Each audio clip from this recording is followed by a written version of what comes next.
Reklamo ang inyong mga karta moneda sa susunod nating pupuntahan sa Malolos.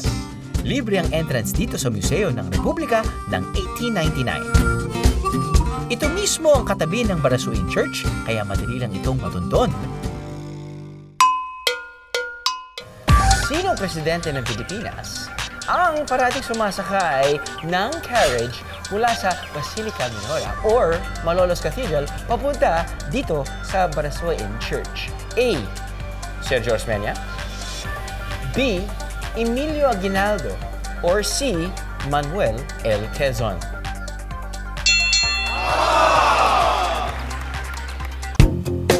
Karwahe agad ni dating Presidente Emilio Aguinaldo ang bubungad sa inyo dahil ang museong ito ay nakasentro sa mga pangyayaring nagtulak para mabuo ang unang Kongreso ng Pilipinas o Malolos Congress. What is the importance of the Malolos Congress ng Republic? Ang Malolos Congress, dito nagsimula ang paggawa ng ating saligang batas. Okay. Dito din ang nag-ratify ng Proclamation of Independence ni Emilio Aguinaldo na ginawa niya sa Cavite noong June 12. Yes. And the best doon ay yung dito naganap ang First Philippine Republic because of the Congress.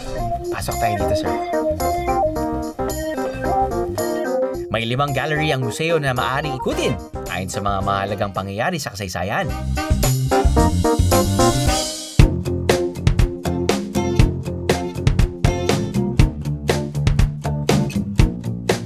Saktong review ito sa mga malapit ng mag-exam dyan. Hindi lang basta-basta display ang makikita dito, biyeros. Maiintriga rin ang mga hindi mahilig pumunta sa museum. Stereoscopy? Yes. Ganun ba yan, sir? Pronunciation? Stereoscopy. Ano po ito? Stereoscopy, ito yung ginagamit nila noon before para makita kung ano ang nangyayari sa Pilipinas. Pwede natin hawakan ito, sir. Wow! Parang... Ito ay 3D image yung picture. So, pala yung 3D natin ngayong movie. Before, 3D images na yan. So, i-adjust lang natin dito para mag-adjust sa mata mo. Then, magiging 3-dimensional yung pictures. And this is the event that happened during the Philippine-American War.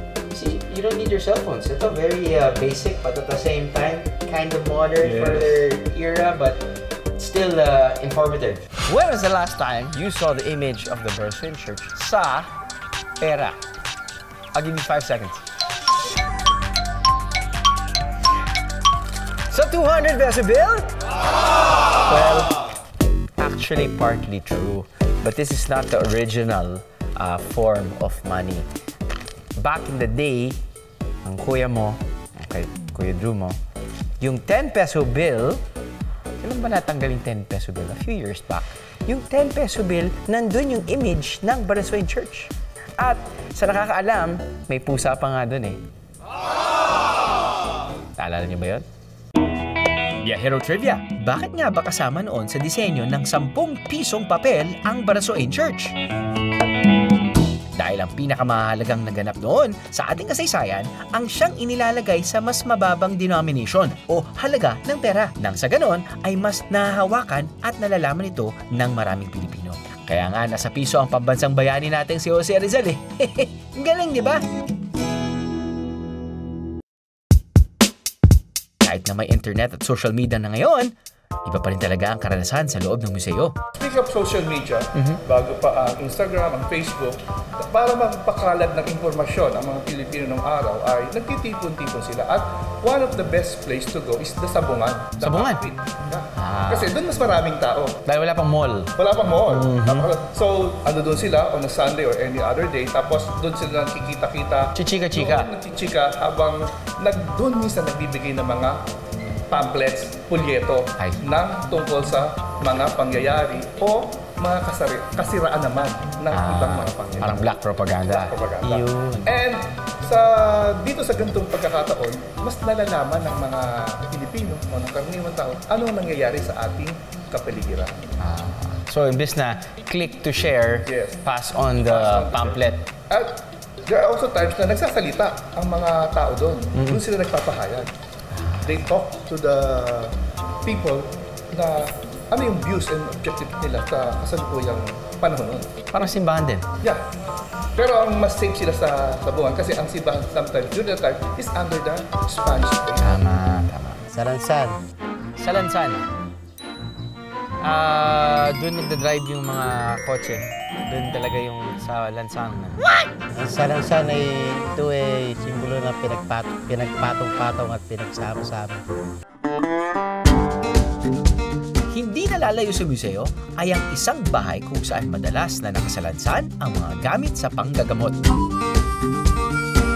Ito na rin kasi ang naging pagamutan ni Dr. Luis Santos na isang eye, ear, nose, and throat specialist o ENT noong panahon ng mga Amerikano. Nasa ground floor ng bahay ang operating room at ward, habang sa itaas nanirahan ang kanyang pamilya. Noong araw daw, pag inoperahan ka sa mata, hindi ka basta-basta, hindi ka magiging outpatient, di ba? Kasi walang tahi-tahi ng mata. Kailangan ihiga ka sa kama, tapos yung mukha mo ay iipitin sa sandbags para hindi ka gumalaw. Kasi delikado, di ba, yung operasyon sa mata. Pwede ring umakyat sa second floor ng bahay para makita ang maituturing na isang malaking kayamanan, ang sikat na obra ng national artist na si Fernando Amorsolo.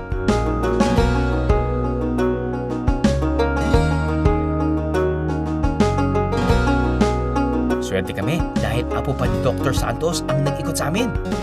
The highlight of this house is the Amorsolo painting, which is in the ceiling, that has been commissioned then he was the student actually of Fabian de la Rosa. Fabian de la Rosa was a patient of my grandfather, so Fabian de la Rosa asked Amorsolo personally to do this painting for my grandfather. Alam niyo bang si Fernando Amorsolo ang kauna-unahang itinanghal na national artist ng Pilipinas? Iginawad sa kanya ang parangal 4 na araw matapos siyang yumao noong 1972. Ginawa ni Fernando Amorsolo ang obrang ito kapalit ng isa namang obra na nasa tahanan ni Dr. Luis, ang Kundiman 1932 na likha naman ni Fabian de la Rosa. Ang nakadisplay ngayon sa bahay ay kopya o reproduction na lamang. We never realized its value till nag-mature kami na, ganun pala yan. So, yan yung Amorsolo na yan. Pina-restore yan ng daddy ko siguro mga early 2000 by Mr. Gonzalez, who was the curator of Ayala din. According to, as we were looking at the paintings recently, ina-analyze, sabi nga, well, it has become very personal for my father kasi nasama yung, my dad daw is the one holding the sombrero there. At saka naman itong yung the one with the rattle is the niece who Lolo adopted. Halos lahat din ng mga orihinal na kagamitan ay makikita pa rin sa bahay. Nariyan ang tiles, paintings at bathtub, pati ang dining table na gawa sa isang malaking katawan ng puno. Parang bago pa rin, no?